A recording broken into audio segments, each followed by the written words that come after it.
Ny tena mpino marina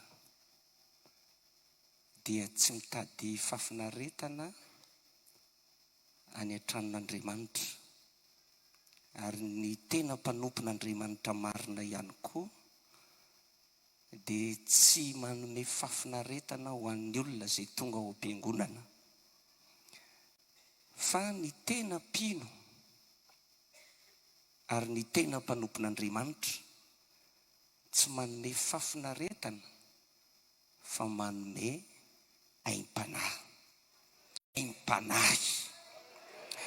Ny aim-panahy dia mitondra fiorenanao ao amin'ny tompo, mitondra anao ho amin'ny fahavelomana ara-panahy, ary mitahiry ny tena famonjena fototra izay anananao antoka andovanao fiainana mandrakizay. Dia rao ny tompo. Alleluia. Andre ny tenin'Andriamanitra tsika izao ny Baiboly dia miteny hoe izay manatsofina eto miaino aoka izy hiaino. Raha hividy mofo ianao dia misafidy ny mofo izay tianao hohanina, fa rehefa andre ny tenin'Andriamanitra kosa ianao dia tsy ianao no misafidy izay tianao, fa Andriamanitra manome izay ilainao. Alleluia. Omeko anao ety am-piandohana ny lohahevitra izay omena amin'ity hariva ity. Ny lohahevitra dia ny tokony hojeren'ny mpino eo amin'ny fanarahana ny tompo makany an-danitra. Averiko indray mandeha. Ny lohahevitra ny tokony hojeren'ny mpino. Atsanganano hoe ny tanana izay tonga eto ka tena mahatsapa hoe mpino aho, mpino izy, izay tena mpino mba atsanganano ny tanana azafady.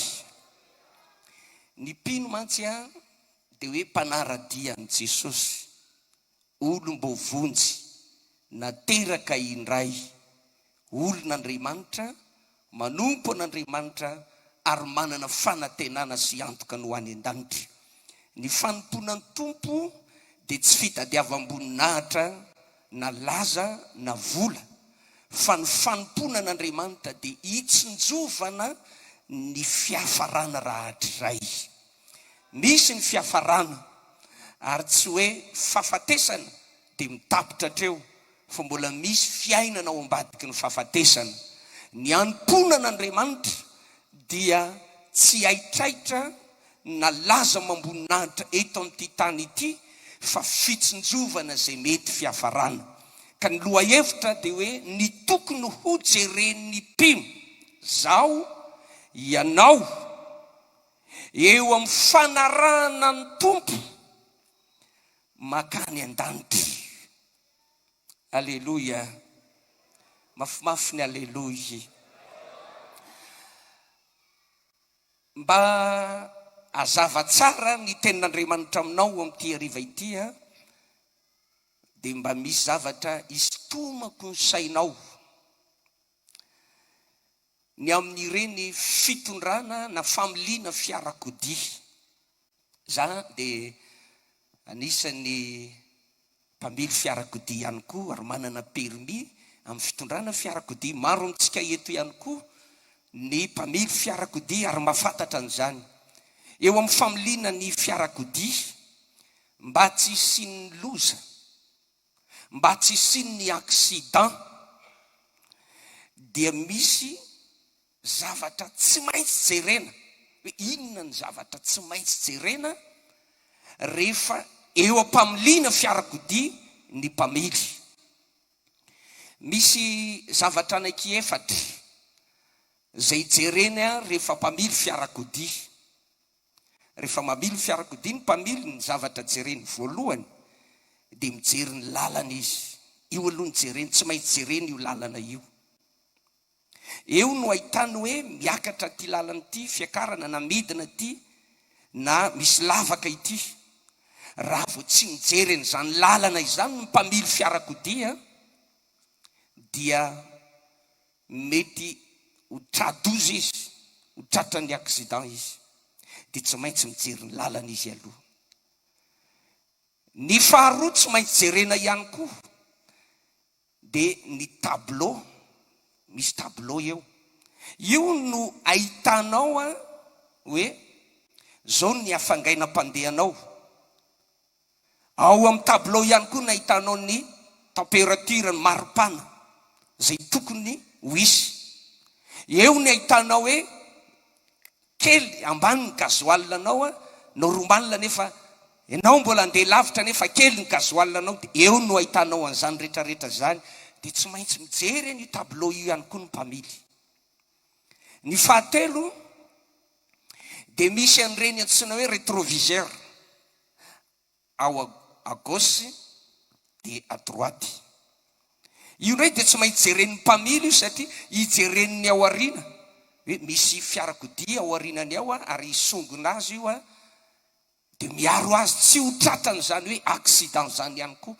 Misy dikany reny rétroviseur reny tsy natao haingony fotsiny reny, fa natao ho jerena ireny mba tsy hisian'ny loza, mba tsy hisian'ny accident. Ny fahaefatra zay tokony ho jerena ihany koa ho an'ny mpamily fiarakodia dia ireny antsoina hoe takela-by na antsoina hoe mari-pamantarana eny amin'ny lalana ahitana azy ireny. Dia misy amin'ny karazana izy ireny zay manampy an'ilay mpamily mba tsy ho tradoza na ho tratry ny accident. Eo amin'ny familiana fiarakodia zay, raha misy zany mpamily fiarakodia zay tena mitandrina tsy ho tratry ny loza na accident, dia tsy maintsy mijery an'ireo zavatra anankefatra ireo izy. Mijery ny lalana, mijery ny tableau, mijery ny rétroviseur, mijery ny takela-by na mari-pamantarana.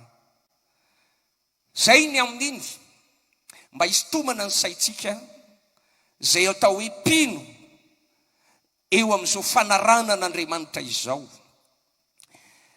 Eo amin'ny fanarahana ny tompo ihany koa, eo amin'izao lalan-danitra zay izorantsika izao.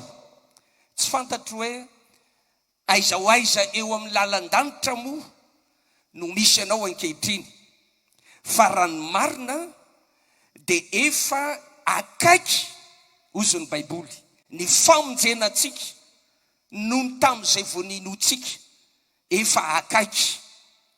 Koa ity toriteny anio ariva ity zay omenanao dia sady fampitandremana no fananarana ary fampaherezana ho atsika zay atao hoe mpino mizotra amin'ny lalan-danitra ary maniry tsy ho accident eny an-dalana, tsy ho tradoza eny an-dalana, fa mba ho tody amin'ny tanjona zay iritsika dia ny andova fiainana mandrakizay. Halleluja, halleluja. Dia omenanao hoe ety an-dalana isika inona no tokony ho jerentsika amin'izao fanarahana n'Andriamanitra izao, mba hatonga anao tsy ho simba, tsy ho potika, tsy hiverin-dalana.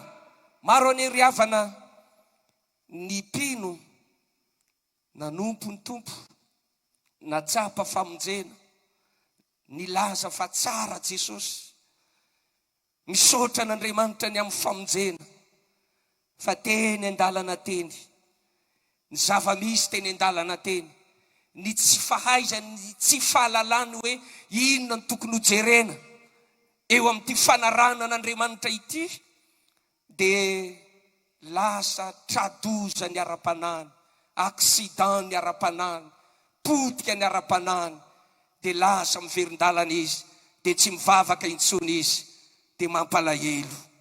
Ianao izay mbola tonga eto dia omenanao ity tenin'Andriamanitra ity mba hanampy anao ka ho bon voyage daholo isika amin'izao lalan-danitra izao, ka ho tonga any amin'ny fiainana mandrakizay. Halleluja. Misy anaky efatra zay tokony ho jerena ary mitady dio tsara. Raha mpandray note ianao, mpandray atsoratra toriteny ianao dia raisy note tsara ireto ary azadino averinbereny matetika. Ireo antony anaky efatra zay tsy maintsy jeren'ny mpino eo amin'ny fanarahana an'Andriamanitra mba hahatonga azy ho tafita soa any amin'ny fiainana mandrakizay. Voalohany amaky ny tenin'Andriamanitra antsika Nomery 2:20, ny 5:5, Jona 2:7, ny 4:20 sy 5:20, ary boky ny Hebreo 2:12, ny 2. Hovakitsika ireo andin-tsoratra masina ireo. Nomery 2:20, ny 5:5 ka hatramin'ny 5. Amin'ny anaran'i Jesosy avokoa no amakitsika ny vakiteny rehetra. Ary ny teny nanometsiny an'Andriamanitra sy Mosesy ny olona ka nanao hoe, nahoana no nentinao niakatra avy tany Egipta izahay ho faty etỳ anefitra, fa tsy misy mofo na rano aty, ary leo any itony mofo maivana ity ny fananay. Ary Jehova dia nampandemena rana avo teny amin'ny olona, ka nanaikitra ny olona ireny, dia nafatesana be ny Israely. Koa nakao amin'ny Mosesy ny olona ka nanao hoe, efa nanoty izahay, fa efa nanohatra an Jehova sy ianao. Mivavah amin'ny Jehova mba hanisorany mena rano aminay. Dia nivavaka ho an'ny olona Mosesy. Ary ho Jehova tamin'ny Mosesy, manaova mena rano avo ianao, dia ahotony amin'ny hazo lava, ary zao no iseho, zay rehetra voakaikitra dia ho velona raha mijery izany. Aleluia. 5:7, dia nanao mena rana varahana Mosesy, ka nanantona azy tamin'ny hazo lava, ary zao no niseho, raha voakaikitry ny mena rano ny olona, ka nijery an'ilay mena rana varahana izy, dia velona. Jona 2:7, ny 4:20 sy 5:20. Jona 2:7, ny 4:20 sy 5:20. Ary tahaka nanandratana ny Mosesy ny menarana tany anefitra, no tsy maintsy anandratana ny zanak'olona, mba tsy ho very zay rehetra mino azy, fa anana fiainana mandrakizay. Hebreo 2:12, ny 2. Mijery an Jesosy tompony fonotsika sy mpanefa azy, zay niaritra ny azo fijaliana, fa tsy nitambo enatra mba azahoany ny fifaliana napetraka teo anoloany, ka dia efa mipetraka eo amin'ny ankavanany seza fandrianan'Andriamanitra izy. Tokony ho jerena voalohany, jereo Jesosy. Aleluia. Tokony ho jerena voalohany eo amin'ny fanarahana an'Andriamanitra, eo amin'ny fanontona an'Andriamanitra, dia mijery an Jesosy. Tao amin'ny boky ny Nomery 2:20, mampalahelo ilay tantara. Ireto zanak'Israely ireto dia nanaovan'Andriamanitra famonjena lehibe, nanaovan'Andriamanitra fahagagana, dia nanavotana sy namonjena azy ireo niala tao Egipta, teo amin'ny tanan'ny fanandevozan'ny Farao. Ary amin'ny fifaliana lehibe, ny nivoan'izy ireo tao Egipta, natsapa hoe voavonjy, natsapa fa olona afaka izy. Tsy hoe afaka fotsiny, fa raha mamaky ny Baibolitsika dia Andriamanitra no mitondra azy, Andriamanitra no mitarika azy. Misy fitondran'Andriamanitra, misy lalan'Andriamanitra, saingy tsy takatry ny saina, tsy fantatry nyreo zanak'Israely hoe Andriamanitra no mitondra atsika. Misy fieveran'Andriamanitra. Ny zavatra nampalahelo dia niteraka fimonomana teny an-dalana, nisy fimonomonomana dia hoy izao ny baiboly hoe nanome tsiny an'Andriamanitra sady nanome tsiny an'ilay mpanompon'Andriamanitra any Mosesy ny olona. Anisany zavatra tsy tian'Andriamanitra ary matezitra an'Andriamanitra ny fimonomonomana sy ny fanomezan-tsiny, ary anisany sokajy pahotana mahatonga ny fahatezeran'Andriamanitra izany. Rehefa novonjen'Andriamanitra ianao dia Andriamanitra no mitondra anao, ary misy fiheveran'Andriamanitra ny fiainanao. Mety tsy takatrao zany ary mety tsy eritreretinao, fa aza monomonina ianao amin'izay hitondran'Andriamanitra anao fa fatan'izay mahasoa anao. Menomenona ny zanak'Israely, tezitra be Andriamanitra, tena tsy zakan'Andriamanitra. Vokatry ny fahatezeran'Andriamanitra dia nisy menarana afo, menarana nandeha tany amin'ny tobo ny zanak'Israely, ary tsy menarana ray na roa na telo, fa ny tobo rehetra any amin'ny toerana rehetra hatrany an-trano dia misy menarana. Ary io menarana io tsy hoe mampatahotra dia hoe io misy menarana dia afaka mandositra, fa amin'izay andehananao dia io misy menarana. Ary le menarana dia natao hanaikitra mihitsy, dia nokekeriny menarana ny Israely. Ary le menarana rehefa manaikitra dia mandefa pozina ao anatin'ny vatan'ilay olona, dia avy eo manaintaina mampijaly sy mampahory eo aloha ampahorian'ilay poziny menarana ao anatin'ilay olona, dia mijalijaly eo dia rehefa avy eo mireraka dia maty. Dia ohatry izany dia be ny maty tratra ny fahafatesana, ary maro ny zanak'Israely no ringana noho ny fahatezeran'Andriamanitra, satria tsy mahay mankasitraka monomonina teo anatrehan'ny fitondran'Andriamanitra izy ireo. Teo anatrehan'izay dia nanokatra lalam-pamonjen'Andriamanitra. Niteny tamin'ny Mosesy Andriamanitra manao hoe Mosesy zao no atao avy ianao, maka ianao menarana varahana dia ataovy eo amin'ny hazo lava, dia aontony ho hitan'ny olona rehetra, dia mandehany ianao makany amin'ny toby manaova fitoriana filazantsara. Fa zao niza mandre ka miaina ka mijery an'io menarana varahana amin'ny hazo io, na dia efa eo ambavahoana ny fahafatesana aza, na dia efa ho faty aza ka mijery an'io menarana varahana io, tsy misy akanavaka, dia ho velona izy. Lasa Mosesy nakatoa dia nanamboatra n'ilay menarana varahana izy, dia naka hazo izy dia naantony teo ilay menarana varahana, dia nataony avo dia avo mba ho tazana, dia naantony teo amin'ny hazo. Dia lasa amin'izay Mosesy tsy misy megafone, tsy misy fanamafisam-peo, fa erany tobo, ory zanak'Israely ô, misy vaovao tsara, misy lalam-pamonjena ho atsika, misy famonjena ho atsika, zao no afatra ho atsika. Na iza mijery an'io menarana varahana io miantona amin'ny hazo, na ianao izay ambavahoana ny fahafatesana ao anatin'ny fanaintainana ny aretina poziny menarana, raha mijery an'io menarana io ianao dia ho velona ianao.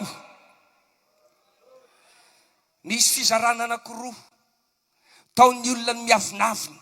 Io indray le vandivandin'ny Mosesy, efa leo ny famotahanao zay, aleonay rangatany Egypta ihany efa namitaka anay ianao dia mbola mitaka anay, dia miavinavina dia mbola nanometsiny.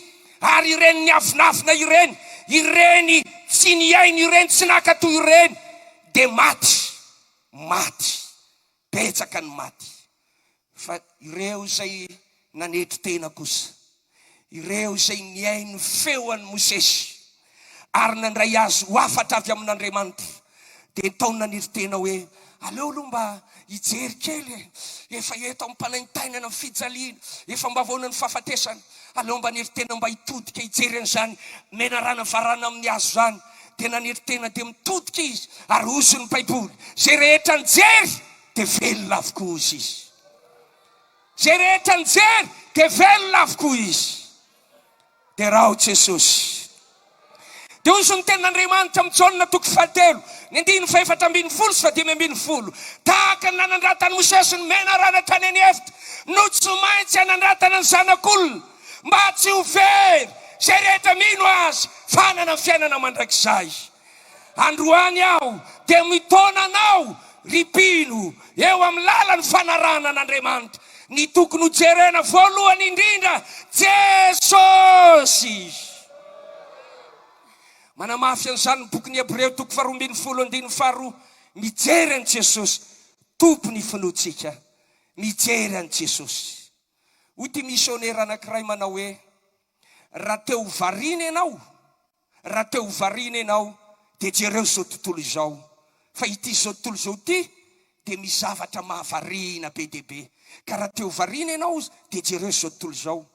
Raha teo be fanahina ianao dia jereo ny tenanao, fa ho be fanahina ianao tahaka ny Sara. Rehefa nijery ny tena za efa antitra ty ve te mbola hiteraka indray. Raha teo be fanahina ianao, jereo ny tenanao. Raha teo kivy ianao, jereo ny namanao, jereo ny olona. Fandisy fanantenanao anao io, hiteraka fakivinao anao io. Fa raha te handresy ianao, raha te handroso ianao, jereo Jesosy. Jereo Jesosy. Ataovy aleluia mafy azafady.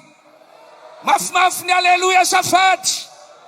Raha teo variana ianao, jereo izao tontolo izao. Raha teo be fanahina ianao, jereo ny tenanao. Raha teo kivy ianao, jereo ny namanao. Fa raha te handresy ianao, jereo Jesosy. Amin'ny fanarahana an'Andriamanitra, Jesosy jerena.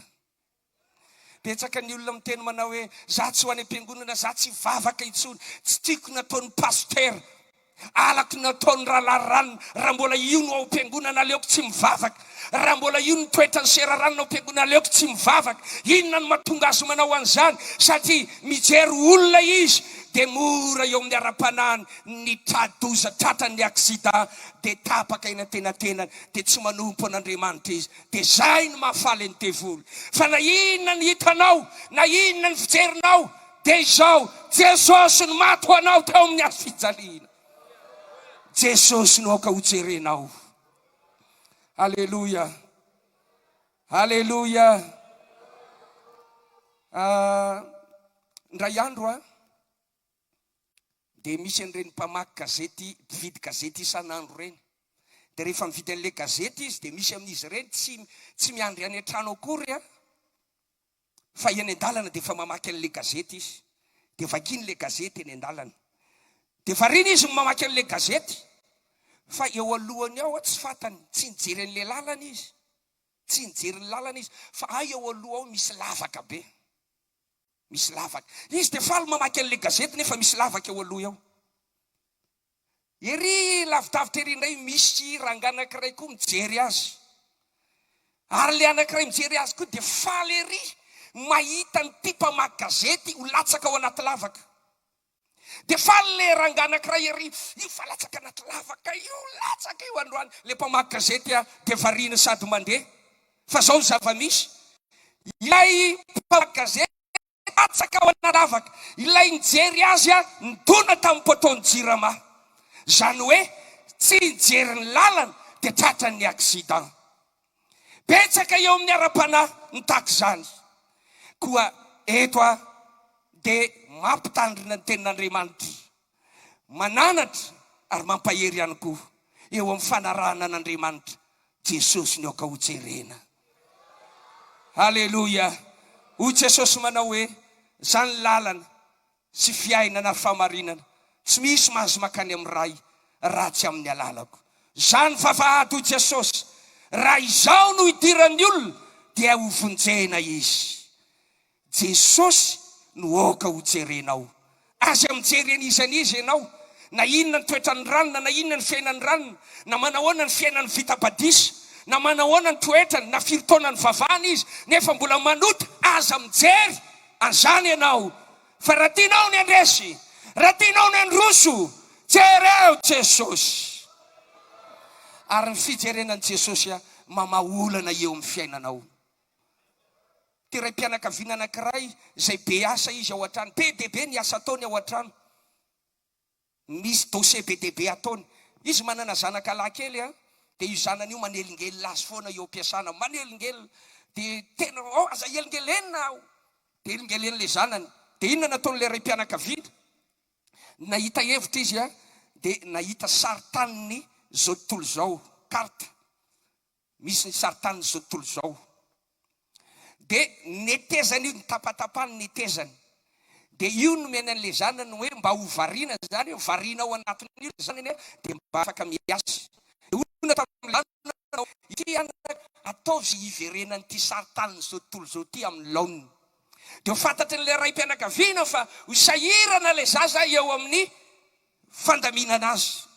Tsy tapitapitra zay nefa tsisy 3 minitra vitan'le zaza le devoir, gaga le ray mpianakaviana. Dia hoy natao le ray mpianakaviana, inona natonga nananao an'ity?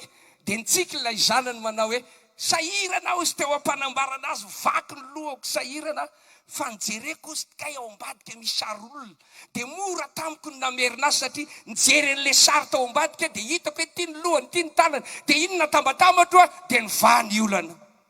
Zany hoe indraindray misy olana tsy voavatsika eo amin'ny fiainana, fa ao ambadiky ny olana io misy Jesosy ao.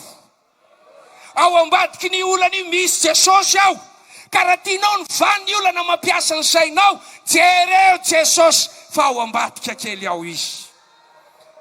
Raha tianao tsy ho accident mihitsy ny ara-pananao a, dia jereo Jesosy. Faharoa tokony ho jerena, Exodosy 4:4, ny 2:4.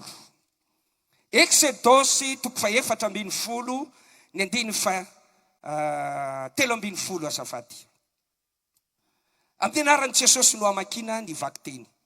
Ary hoy Mosesy tamin'ny olona, aza matahotra ianareo, mijanona, jereo ny famonjeny Jehova zay asehony ianareo anio, fa ny Egyptianina zay hitanareo anio dia tsy ho hitanareo intsony mandrakizay. Nisy fotoana ny zanak'Israely a, rehefa teo amin'ny ranomasina mena, dia tena kivy total mihitsy, ary nieritreritra hoe hijanona eto. Raha hijanona nefany a, dia ho azony fahavalo. Iverina indray a, vao may tena ho latsaina mihitsy, ho latsainy fahavalo. Androso ranomasina mena eo anoloana. Ny azo atao dia tsy misy afa-tsy ny hoe aleo miverina, aleo tsika hibaboka, aleo hifona amin'ny faraotsika. Dia ny ray saina ny olona hoe hiverina. Mafy tamin'ny mpanompon'Andriamanitra mahita olona miverin-dalana. Ny mpanompon'Andriamanitra dia mivavaka isan'andro. Inona no atao mba hahatonga ny olona androso? Ary rehefa mivavaka ny mpanompon'Andriamanitra dia tsy maintsy manolo-tsain'Andriamanitra, manome vahaolana ny mpanompon'Andriamanitra. Dia niantso any Mosesy mangingina Jehovah, nahoana anao ny Mosesy mitaraina amiko? Zao a lazao amin'ny zanak'Israely mba handroso izy. Halleluja. Tsangana ny mpanompon'Andriamanitra ary niteny sy nampahery hoy Jesosy manao hoe aza matahotra ianareo, mijanona ihany ozy. Ianareo izay mitady verin-dalana, mijanona ihany. Ianao izay tady hiala, mijanona ihany, mijanona ihany. Fa zao a, jereo ny famonjeny Jehova ozy. Jereo ny famonjeny Jehova zay asehony ianareo anio. Ny tokony ho jerena eo amin'ny fanarahana an'Andriamanitra.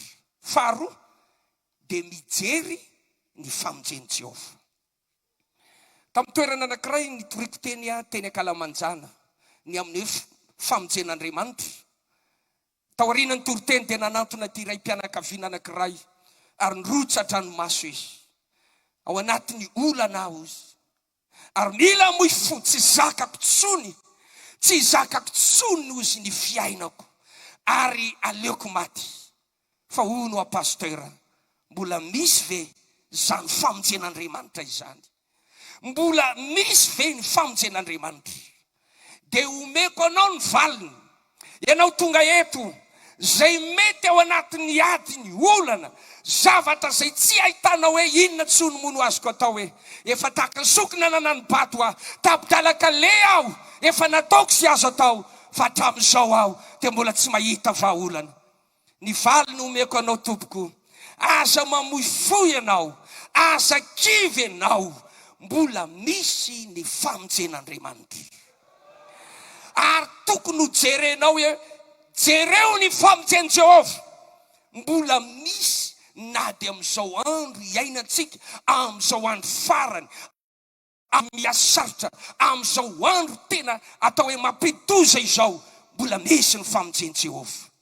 Raha ity famonjeny Jehova ity no tataraina, hijoroana vavolombelona dia ho alina ny andro. Fa ilaza santiona ny vitsivitsy aminao aho. Ny natiran'ny afo dia mandevona. Ninona zavatra alefany anaty afo dia maisy levona. Fa ny tantarany Sadraka, Mesaka ry Abednego zay natsipy tany anaty afo, fa noho ny famonjeny Jehova dia mbola velona izy ireo. Ny natiran'ny reny trondrona ny azan-drano be reny zay zavatra nateliny any anaty kibo tsy mivoaka ary tsy maintsy levona. Fa noho ny famonjen'Andriamanitra dia mbola tafavoaka tao anatin'ny kibo ny azan-drano i Jona. Ny natirany reny antsoina hoe liona, raha misy zavatra omenany liona, sakafo omenany liona dia mampamangy. Ary tamin'ny andro ny Nebukadnezar, tamin'ny andro ny Daniel, dia natsipy tao anatin'ny liona zany Daniel zany, mba ho sakafo ny liona ary tsisy nanapo hoe mbola ho velona zany Daniel zany. Fahafatesana ary hoan'ireo zay nanatika dia nanofinofy ratsy hoe maty Daniel, vao viravirany liona Daniel, nisy dra Daniel, vitany amin'ny Daniel. Fa noho ny famonjen'Andriamanitra dia mbola voafonjy teo ambavany liona zany Daniel izany. Ary zany Andriamanitra misy famonjena, zany Andriamanitra mahafonjy izany. Voalazan'ny Baiboly manao hoe tsy miova omaly sy anio ary mandrakizay. Mbola mahafonjy mandraka ankehitriny ary mbola misy ny famonjen'Andriamanitra. Hoy Davida indray andro manompo ny masoko amin'ny tendrombohitra aho, avaiza ny famonjena? Ny famonjena dia avy amin'ny Jehova mpanao lanitra sy ny tany. Eto ady amin'ny taonanao eo amin'ny fanarahana an'Andriamanitra misy ny ady. Tsy mora, tsy misy tsy manatika ady. Mandalo olana sy problema mafy isika eo amin'ny fanompoana an'Andriamanitra, ary ny esaka ataon'ny devoly dia ny atonga anao ho kivy sy hivarilavo, ny atonga anao hiverin-dalana ary tsy manana fatokina an'Andriamanitra intsony. Fa androany aho dia te hampitodika anao hoe jereo ny famonjeny Jehova. Aleluia. Hitantara zavatra vitsivitsy aminao. Efa voasakany dahalo ary nanodidina dahalo 20 miaraka amin'ny vavabasy. Eo ampovoan'ny dahalo miaraka amin'ny vavabasy 20 amin'ny 2 ora maraina. Zany hoe andeha hoany ambanivohitra lavitra noho ny asan'Andriamanitra no mifanena amin'ny dahalo 20 miaraka amin'ny vavabasy. Efa tsisy fanantenana zany. Ny zavatra natao dia hoe ny famonjenao sisa Andriamanitra. Aiza ny ray aman-dreny, aiza ny fianakaviana, aiza ny vady aman-janaka, iza ny mba ho antsoina amin'izao ora farany ao anatiny tsy ahitana fanantenana ary amin'ny maha-olombelona dia hoe tsisy hevitra intsony fa tsy maintsy afara amin'ny fahafatesana. Fa ao anatiny fotoan-tsarotra zay tsy ahitanao vahaolana, eo no anehoan'Andriamanitra ny maizy azy. Eo no anehoan'Andriamanitra ny famonjeny. Mpamonjy mora azo amin'ny andro fahoriana izy. Hoy ny Baiboly manao hoe maro ny fahorian'ny marina, fa Jehova mamonjy tsy manafaka azy amin'izany. Ity olo manta ity no mitaray dia miainy Jehova ka mamonjy azy. Na dia olo sy malahelo azaho, ny tompony mihevitra mpamonjy mpanafaka ianao, aza ela Andriamanitra. Misaotra an'Andriamanitra fa tao anatiny zany toe-javatra sarotra izany dia mbola nisy ny famonjen'Andriamanitra. Tsy navita nanahina ireo dahalo 20 na dia efa eo asan'ny vavabasy. Izy ianao, ho aiza ianao? Pastera aho pasteran Jesosy mamonjy ity ny baiboliko andeha hitoro ny tenin'Andriamanitra any amin'ny mora feniboana miala tao Andriba ho any mora feniboana dia nandeha ditongotra ity ny baiboly misaotra an'Andriamanitra fa dia voavony soamatsara. Halleluja, halleluja. Ino kely ty tantara anankiray ity izay hoe verina hoe tsotra nefa tena natsapako hoe mbola misy ny famonjeny Jehovah. Tao Andriba tamin'ny fotoana nitondrako ny asan'Andriamanitra tao Andriba dia nisy vahiny manakaja tonga tao an-tranoko. Zaho amin'io sady tsy misy vola tsy misy sakafo eo am-pifadikanana. Nampianarina anay tamin'ny sekoly ara-baiboly rehefa tsy misy aza mba ty mangataka fa mandoli eo a-tongotry ny tompo ilay mpampiasanao fa izy mamonjy anao amin'ny zavatra rehetra. Dia mandoalika eo am-pifadikanana tonga tao an-tranoko namangy ity vahiny manakaja anankiray. Zaho amin'io tsisy ary tsy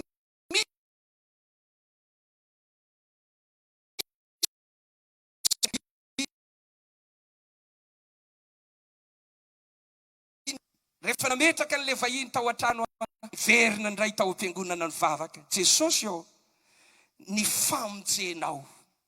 Aiza ny famonjenao amin'izao ora izao.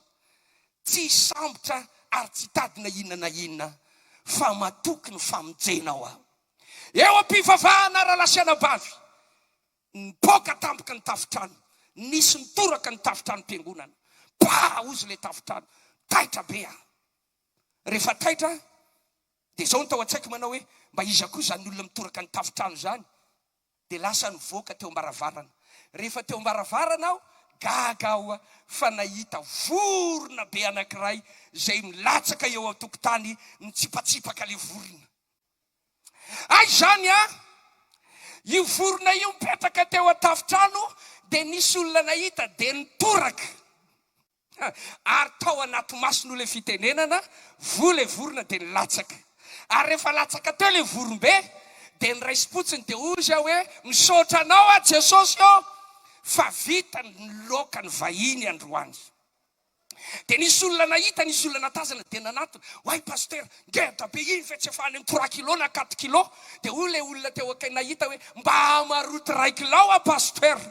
Dia namarotana 1 kilô izy dia nividianana vary sy voankazo dia milamina ny zavatra rehetra sady nisy vary no nisy ny loka. Inona ny natonga an'izany tsy hoe kisendrasendra fa ny famonjeny Jehovah. Asio mafy amin'ny aleloia azafady. Mafimafy ny aleloia izy. Ny tiavako an'io Andriamanitra io mbola tsy nanisy ratsy ahy izy. Mahita olana aho, mahita ady aho, randray mirotsaka ny ranomaso, randray malahelo ny fo, randray tao nena, randray tao ohatrany hoe manirery. Fa mbola tsy nanisy ratsy ahy izy. Ary tamin'ny fahoriako rehetra dia tsy namela ho tonony hoe latsaka kady ary tsy misy fanantenana. Fa indro ny tompony tsoro teo anilo ka nampahery ahy. Ary ny ady rehetra izay natreo dia namonjy ahy izy, nampandresy ahy izy.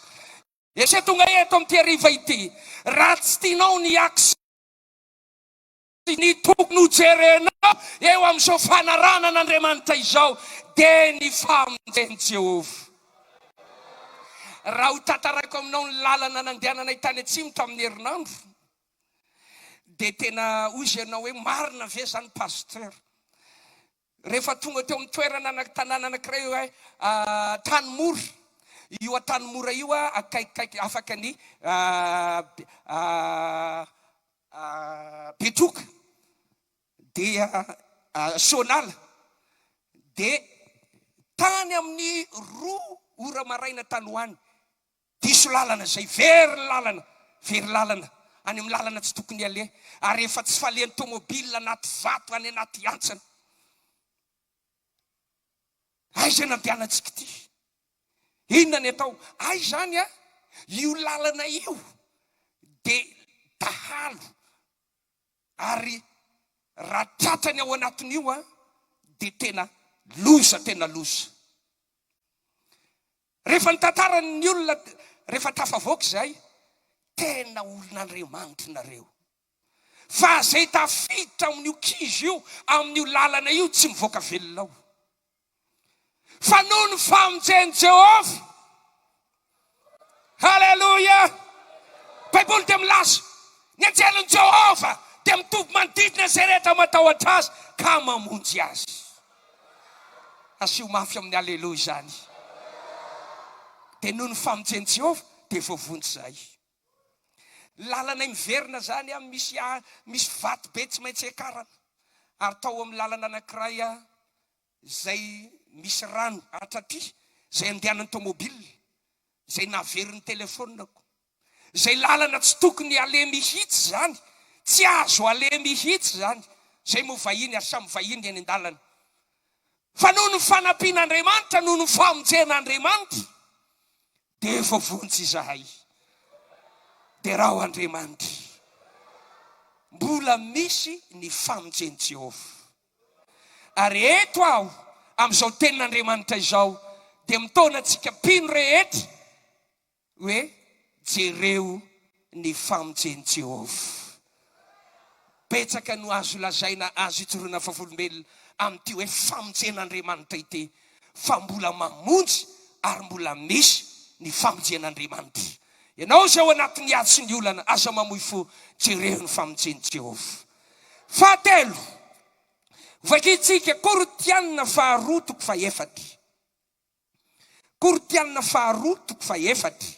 Ny 9:20 sy 7:20. Vakina amin'ny anaran'i Jesosy, Toriteny 4:4, ny 9:20. Noho izany, tsy ketraka izahay, fa na dia mialevina aza ny olona ivelany, dia vaozina isan'andro ny olona ao anaty. Fa ny fahoriana maivana, zay vetivety foana, dia maika miasa fatratra indrindra ka matateraka ny voninahitra mavesatra mandrakizay ho anay. Raha tsy mijery ny zavatra hita izahay, fa ny zavatra tsy hita, fa ny zavatra hita dia tsy maharitra, fa ny zavatra tsy hita no mandrakizay. Halleluja. Hafahafa ihany ity tenin'Andriamanitra hoe mijery ny zavatra tsy hita. Mijery ny zavatra tsy hita. Zavatra tsy hita ve nijerena? Ohatra ny hafahafa ihany. Misy zavatra tsy hita, fa misy. Ary be dia be ny zavatra tsy hita no masonao, fa misy. Toy ny rivotra, ny fanahy. Ary ny hoe Andriamanitra, zavatra tsy hita no maso, fa misy. Zany mahatonga an' Jesosy niteny tamin'ireo mpianatra hoe sambatra ianareo zay tsy nahita nefa mino. Tsy mahita nefa mino.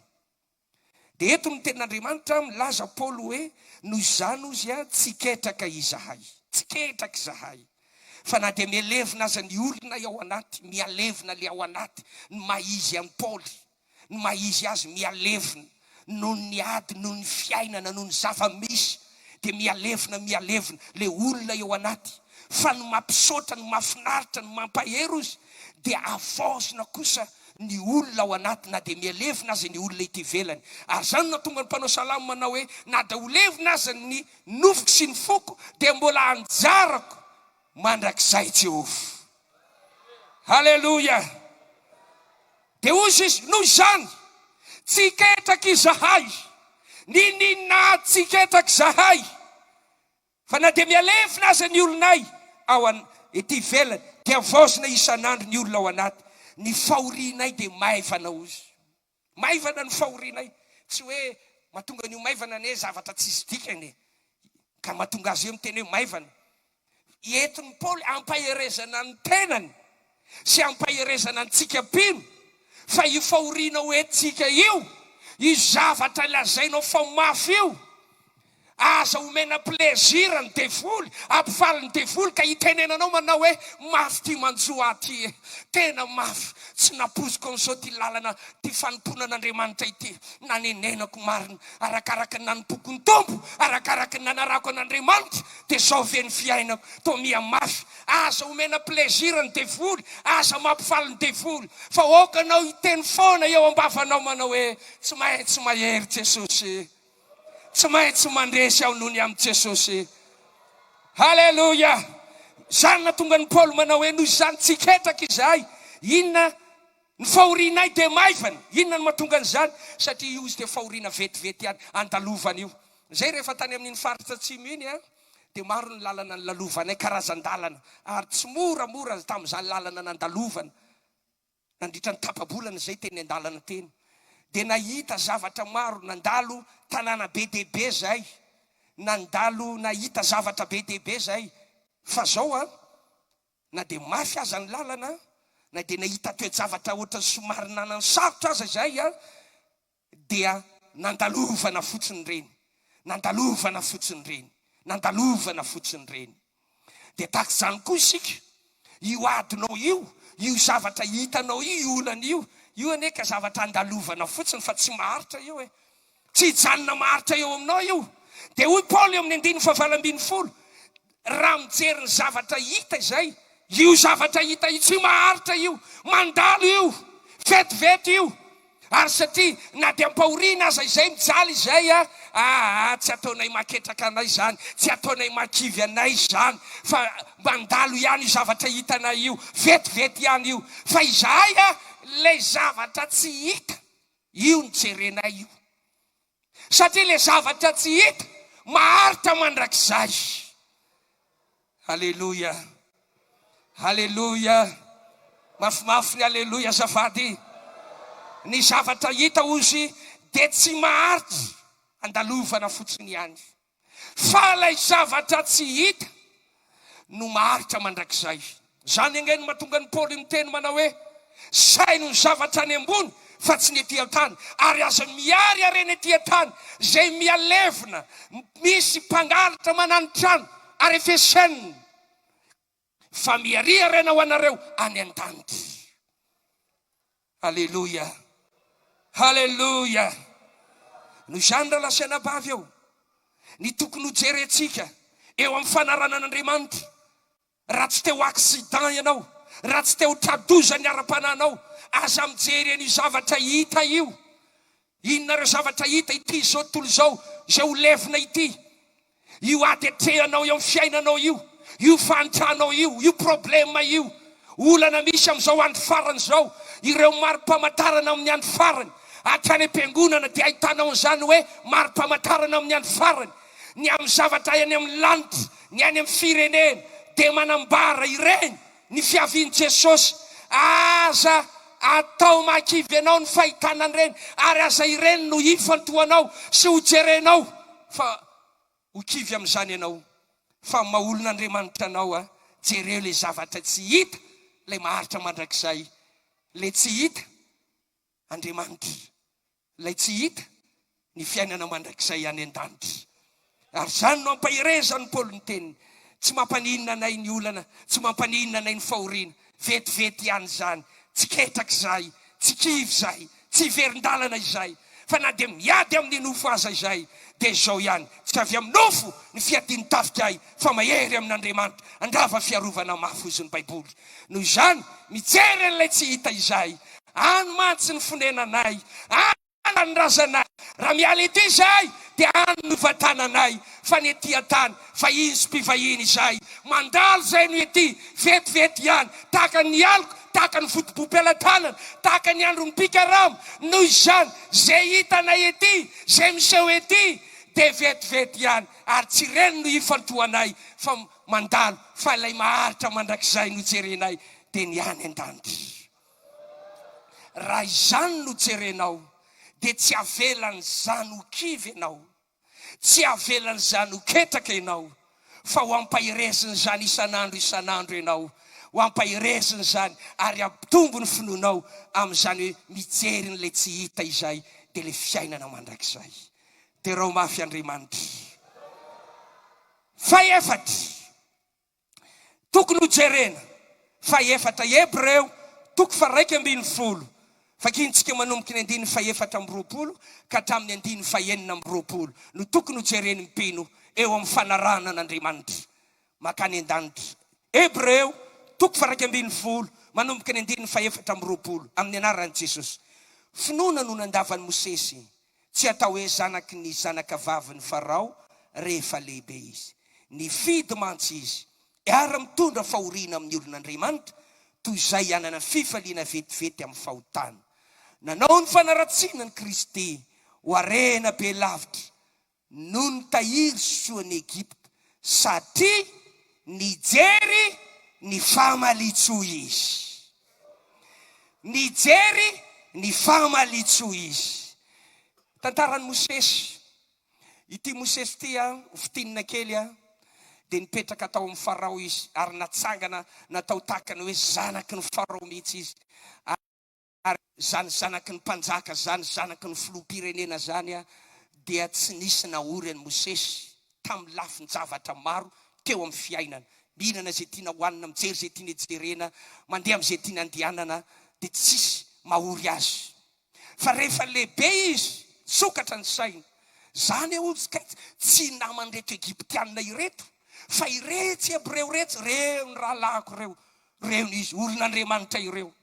Za zao ty dia manao zay tiako atao amin'ny mahafinaritra, fa ny olon'Andriamanitra ry, zanak'Andriamanitra marina, vao maraina dia mifo makany am-piangonana mamonjy fotoam-bavaka maraina, tonga ny alim-bavaka dia manonjy alim-bavaka, mamonjy fivoriana andavanandro, mandeha mitoriteny manao asan'Andriamanitra, miaina amin'ny fiainana masina, mifady ny zavatra tsy araka an'Andriamanitra. Za ty eto anapa-kevitra hoy Mosesy, za tonga dia hiteny amin'ny mpinoana hoe za tsy zanako antsony Farao, tsy zanako antsony fa nifidy izy hiara hitondra fahoriana amin'ny zanak'Andriamanitra, satria nanao ny fanaratsiana ny Kristy ho harena be lavitra noho ny tahiry sy tao Egypta. Ny antony natonga an'izany fanapa-kevitra izany, izany safidy izany, satria hozy ny Baiboly nijery ilay famalitsoa. Aizany aleloia azafady. Aizany aleloia azafady. Nijery inona hoe azafady Mosesy? Natonga azy nandray fanapa-kevitra, nifidy fifidianana tsara tahaka nataony Josoa hoe apetraka eo anatrenareo ny safidy, ny fiainana sy ny fahafatesana, fa mifidiana ny fiainana mba ho velona ianareo. Dia tahaka an'izany nataony Mosesy. Ilozako izay fafinaretana, ilozako ny adala, ilozako ny voninahitra tsy mampaninina zany, fa alehako hiaraka amin'ireto zanak'Andriamanitra ireto. Misy fitoriteny, misy toriteny atao isaka ny asabotsy eto. Zany ny fanao ny zanak'Andriamanitra, famakiana Baiboly, zany ny fanao ny zanak'Andriamanitra, fiainana masina, zany ny fanao ny zanak'Andriamanitra, pakatoan'Andriamanitra, pakatoa ny tenin'Andriamanitra, manaja mpanompon'Andriamanitra, zany ny fanao ny zanak'Andriamanitra. Aleoko misafidy eo amin'izany toy izay any amin'izao tontolo izao ny fitahiry sy ao Egypta dia nifidy izy. Ny antony dia ozy ny Baiboly nijery ilay famalitsoa izy. Dia reo mafy ny tompo. Ry havana malala, Andriamanitra dia Andriamanitra mpamaro soa. Ary ampahirezako anao mba tsy ho kivy amin'ny fanaova-tsoa ianao. Mety taona maro zay nanomponao an'Andriamanitra teto amin'ity fiangonana Jesosy mamonjy ty. Raha ny rakitra nataonao hatramin'izay, raha ny ampahafolo-karena narotsakao hatramin'izay, raha ny fanohananao ny asan'Andriamanitra hatramin'izay, raha ny fikelezanaina nataonao hatramin'izay, fitoriana ny filazantsara nataonao hatramin'izay. Raha zao ianao vao hiteny hoe kivy ok zay efa navita be dia hipetraka ianao, dia ho vomafy ianao, maty antoka ianao. Fa na dia efa nanao azy ianao, asio aleloia. Na dia efa be aza ny vitanao, asio aleloia. Na dia efa ny kely aina fatatra azy ianao hatramin'izay, dia mbola mampahery ianao hoe mbola tohizo zany rahalahy, mbola tohizo zany ranabavy eo. Ry mpamonjy fotoam-bavaka maraina, tohizo zany. Aza mety ketraka, aza mety reraka, tohizo ny dianao. Ianao mpitory filazany tsara, anetanana anao isaky ny asabotsy hariva eto, dia misy fitoriana ny filazany tsara. Ndray mandeha dia misy reto mpianaka ireto mpitory filazany tsara, dia mandeha isan-kerinandro dia mitory filazany tsara. Tonga tamin'ny fotoana hitoriana ny filazany tsara ndray andro, avy be ny olana, avy be ny orana, dia tsy afaka mivoaka mihitsy izy mianaka. Rehefa tsy afaka nivoaka dia hoy ny ataon'le mamany hoe tsy afaka tsika fa hijanona tsy hitory filazantsara. Dia nalahelo le zanany vavy. Dia izao nataon'le zanany vavy manao hoe mama, andao tsika hitory teny etsy io ampitany tranontsika io akaikintsika io mama, andao eo tsika nitory teny. Dia hoy ny ataon'le mamany manao hoe olona mafy be ireo nga hiainao anao, aza mandany fotoana eo. Dia hoy ny ataon'le zanany mama, na dia tsy hainao atsika aza io olona ireo, na dia tsy handray famonjena aza, dia mahasoa atsika zany mama. Mahasoa ny fiainam-panahintsika le mitory teny. Halleloja. Na dia tsy miaino anao aza ny olona, ary na dia tsy mahita vokatra eo ny eo aza ianao hoe nitory teny raha ndray aza dia mbola maniratsira no hitanao amin'ny olona torinao teny, dia aza kivy ianao fa zao mahasoa anao zany. Ary aza dino fa amin'ny fanomponao an'Andriamanitra io fikelezanay nataonao io. Korintiana 2:5-7 ko mahefabe mandrakariva amin'ny asan'ny tompo, satria fantatrareo fa tsy foana tsy akory ny fikelezanareo aina ao amin'ny tompo. Fa io ezaka ataontsika io tompoko, io fikelezanay nataontsika io tompoko, dia isy famalitso ho ataon'Andriamanitra, satria Andriamanitra ny mpamaly soa. Ary io famalitso ho ataon'Andriamanitra io ny mila hojerentsika io. Io ny mila hojerentsika io. Satria ozy ny Baiboly natonga ny Mosesy nandray fanapahan-kevitra hiara hitondra fahoriana amin'ny zanak'Andriamanitra, aleo miaraka amin'ireto tena zanak'Andriamanitra ireto, satria nijery an'ilay famalitso izy. Ho avy Jesosy ary isy famalitso. Sambatra ny mpalompo zay hita ny tompo miambina raha ho avy izy. Tsy veromaina io fikelezanao aina io. Tsy veromaina io asan'Andriamanitra ataonao io.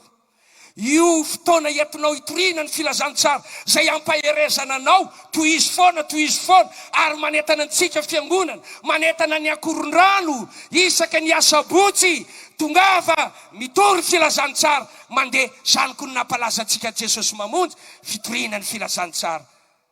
Misy valim-pitio anao ny amin'izany. Misy famalitsoa ataon'Andriamanitra ny amin'izany. Io fiazanao manety tena, manamaso tena, mitondra tena io. Randrainao ataon'ny olona tsinotsinona noho ny fanomponao an'Andriamanitra. Rabirabian'ny olona ianao. Nenareo reto mpivavaka an' Jesosy mamonjy efa tafahoatra loatra. Zay mba mivavaka fa nenareo tafahoatra loatra. Nareo dia mivavaka dia tsy manao an'ity dia tsy manao an'ity. Zay mba mivavaka any am-piangonana misy anay mba maheno toriteny zay, fa zay dia afaka manao an'izao. Fa nenareo dia rabirabian'ny olona ianao. Aza kivy ianao, aza ketraka ianao, amasiny foana ny fiainanao, mieza foana ianao makatoa an'Andriamanitra. Ataovy ny fikelezanaina rehetra, ataovy ny ezaka rehetra. Raha mpandofa folo-karena, ataovy foana izany. Mpanohana asan'Andriamanitra, ataovy foana izany. Mpanao asa soa ianao, ataovy foana izany. Raha tsy ketraka ianareo amin'ny fanaova-tsoa, dia ho hitanareo ny valiny amin'ny fotoan'andro izy ny Baiboly. Fa tsy mba tsy marin'Andriamanitra ka nadino ny famarinana ataontsika, fa Andriamanitra dia mpamaly soa zay rehetra mazoto mitady azy. Ry havana, jereo le famalitso. Amaraparana ko azy nandeha tany ambanivohitra reto fianakaviana vitsivitsy. Rehefa tany ambanivohitra izy ireo, tany anaty ala moa azafady, nandeha any anaty ala. Misy mo fiainan'ny olona any ambanivohitra dia mandeha any anaty ala any. Dia tafasaraka tamin'ny reniny ilay zazavavy kely anankiray. Dia niantso ny reniny izy any anaty ala izy, miantso ny reniny hoe mama. Dia misy mamaly feo tahaka azy, vehivavy tahaka azy koa any ambadika any hoe mama. Dia gaga ilay ankizivavy kely. Dia izao no nataony, ambarako amin'ny mamanay ianao Dia mamaly indray ilay feo any ambadika any, ambarako amin'ny mamanay ianao Dia miantso amin'ny mama indray izy, mama misy ankizy mandrebireby. Dia mamaly indray ilay any, mama misy ankizy mandrebireby. Rehefa ela dia tonga ny reniny, dia nitantarain'ilay zanany, mama misy ankizy any ambadika any, dia zay ataoko no ataony. Dia taitra ilay reniny, fa iza zany ankizy zany. Dia rehefa nandinika lalina le reniny, dia takatra n'le reniny, dia avy eo nanazava tamin'le zanany. Zao anaka, zany ny atao hoe ako. Jereo anao rehefa mandeha amin'ireny ambanivohitra reny, ambody tendrombohitra reny, rehefa miantso ianao, dia misy mamaly any. Amin'ireny ampli bafla reny misy ny atao hoe écho. Dia rehefa misy réglage hoe ataonao écho le feo, karaha miteny ianao halleluja, dia misy halleluja, halleluja, halleluja, halleluja. Any. Zany zao miteny mafy dia ohatrany misy ako. Lay teny ataoko eto no miverina ihany rehefa avy eo. Zay ny atao hoe ako. Ka eo anaty an'Andriamanitra misy ny atao hoe ako. Zay ataonao ety no hamalinanao ary. Raha manao ny tsara ianao ety, raha manao ny marina ianao ny ety, tsy mpivavaka ara-pomba, tsy mpivavaka ara-pahazarana, mba makany am-piangonana ihany, mba milanja baiboly, lahady mivimbina baiboly, latsinainy mivadika devoly, talata jerena fatao olona, larobia mitolona vadin'olona, lakamisy jerena fatao anjely, zoma mitolona botakely, biby lava fiainana, dia hoe mpivavaka fotsiny ihany, dia miditra am-piangonana, dia mba mivavaka dia mivavaka, fa tsy mahatsapa ny tena famonjena, tsy mahatsapa ny tena fahafana amin'ny ota. Zay ataonao ety ihany, mpivavaka ara-pomba, mpivavaka miaina amin'ny fahotana, dia izay ihany koa no hamalinanao ary.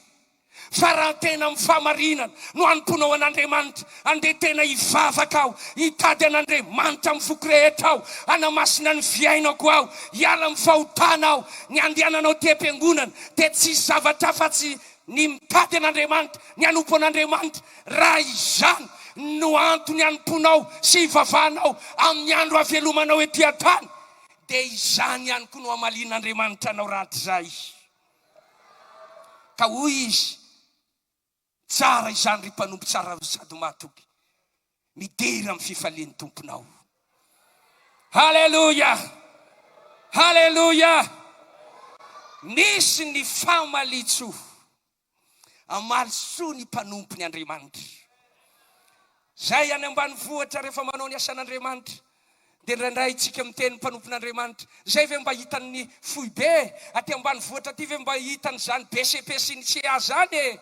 Iza moa no mahita zay ezakana ity, dia raindray dia kivy ianao, raindray dia miraviravy tanany ianao, tena foana nireraka eto nefa tsy mba misy bojery. Aza ketraka ianao, fa na dia tsy hitany foy be aza, na dia tsisy mpahita azy ianao, manaova ny marina, fa misy famalitso ataon'Andriamanitra. Jereo le famalitso. Raha mba izany mantsy no zavatra jerentsika pino eo amin'ity lalany fanarana an'Andriamanitra ity, tahaka an'ireny mpamily fiarakodia ireny, tsy hisy ny accident, tsy hisy ny loza. Averiko indray mandeha, voalohany tokony ho jerena, jereo Jesosy. Faharoa, jereo ny famonjeny Jehovah. Fahatelo, jereo le zavatra tsy hita, zay maharitra mandrakizay. Ary ny fahaefatra, jereo le famalitso. Jereo le famalitso. Ny ezaka ataoko amin'ny fanompona an'Andriamanitra, dia fantatro fa tsy verimaina. Ny fiezahako amin'ny asan'Andriamanitra, dia fantatro fa tsy verimaina. Na dia mitely aina aza aho ety, na dia mafy aza ny ady ety, Andriamanitra tsy mba tsy marina. Izy ambony fipetraka fa ambany fijery, ary ny asantsika tsiraray avy dia hitany. Raha manao ny tsara ianao, raha manao ny marina ianao, aza mieritreritra hoe verimaina izany. Mety tsisy mpahita, fa hitan'ilay mijery, maso ray izay mijery ianao, ary mamaly soa anao izy.